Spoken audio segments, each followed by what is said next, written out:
YouTube Coach Show.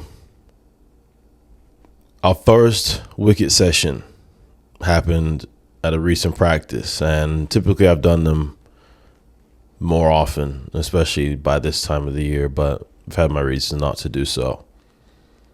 As I implemented them, I knew I wanted to keep the emphasis of turnover and closing the gap and hitting the ground, all those good things.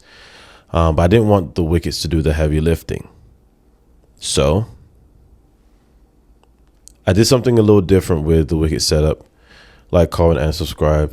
Let's get into this thing and check it out. So as you can see, or maybe you can't see, but hopefully you can see, we have 4 cones. There's 3 lines. Space, I think I had a 10-9 line, 11-3 line, a 12-3 line for the ladies. I have 4 cones at the beginning. Then I have about 15 meters of space, of gap. My justification was, typically when we've done wickets, let's say we do 30 meters worth of wickets and you want them to run to 50. What do the athletes do?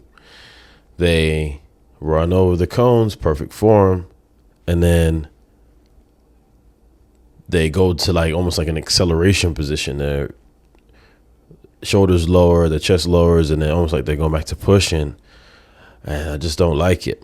So as I could check, and I'm not saying that I've created this kind of structure. I just wanted to share what we've been doing or what we have done. 4 cones at the beginning to keep them on pattern. Then 15 meters of open run. This 15 meters is a check. If you're not running big enough, you're not going to hit the next zone of cones after the 15-meter break.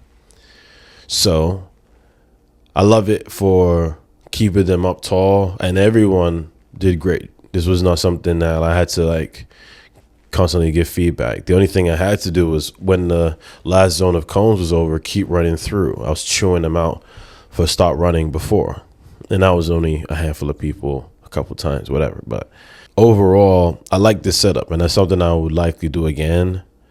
I thought it was effective for the sense of execution of upright running. How we're closing out this indoor season is, we want the thigh up. We talked about the thigh up and the hip flexor and the role of that. And as you guys know, it had a positive effect on our recent performance at our meet. The last piece of this is now, okay, now you're in position. Remember, it's on you to close the gap. It's on you to get your foot back through the ground. It's on you to get your foot back into the ground using that glute. We did some drills to support this as well at the start of practice. I'm going to do them again at our next speed day. And we're going to do some flies. I want to see how they're looking. I think we've done a really good job this season of trusting coach and understanding that there's 1,000 things we need to work on, but just be patient and trust the process. So this is kind of like the last chapter of our indoor season as a club before going to high school season. So we'll see how it looks. Let me know what you think. Tell me what you think, guys. Let me know in the comments. Like, comment, and subscribe. On to the next one. Peace.